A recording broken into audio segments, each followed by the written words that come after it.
Welcome back everyone. आजको हाम्रो video अलि डिफरेन्ट हुनेछ र आजको भिडियोमा हामी सेकेन्ड ह्यान्ड आइफोन किन्दा ख्याल गर्नुपर्ने कुराहरूको बारेमा डिस्कस गर्नेछौँ।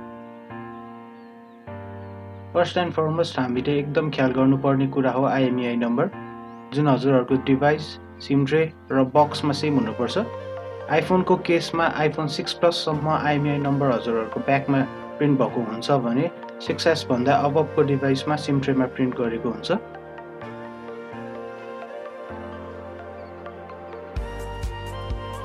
र हामीले अर्को चेक गर्नुपर्ने कुरा हो फिजिकल बटन्स, जुन हजुरहरूको वर्किङ कन्डिसनमा हुनुपर्छ।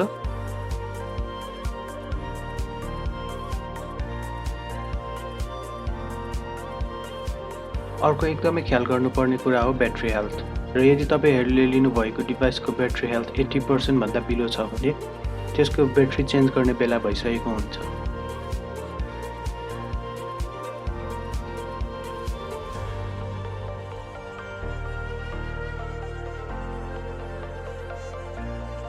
नेक्स्ट इज हाम्रो touch ID, face ID. Second hand iPhone किन्दा यो कुरा एकदम ख्याल गर्नुपर्छ, किनभने यो एकचोटि नचलिसकेपछि रिपेयर हुँदैन।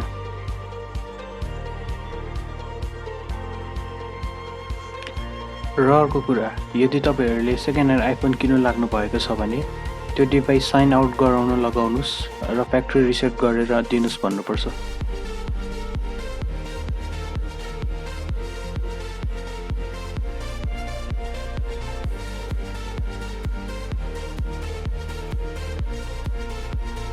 नेक्स्ट इज हाम्रो फोनको डिस्प्ले। हजुरहरूले डिभाइसको डिस्प्ले यसरी चेक गर्न सक्नुहुन्छ, र यदि त्यो डिभाइस फल्टी छ भने त्यो डिभाइस नकिन्नु होला, किनकि हजुरहरूलाई ओरिजिनल डिस्प्ले एकदम एक्सपेन्सिभ पर्छ।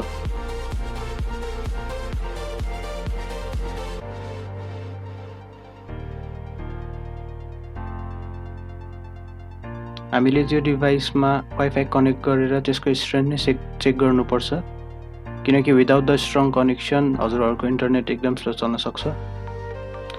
र हामीले ख्याल गर्नुपर्ने लास्ट कुरा हो स्टोरेज एन्ड द प्राइस। स्टोरेजले गर्दा नि डिफरेन्ट हुन्छ, सो जति धेरै स्टोरेज त्यति धेरै प्राइस। सो यति भन्दै आजको भिडियो यही एन्ड हुन्छ। And like always, if you enjoy the video please give a big thumbs up and thank you for watching.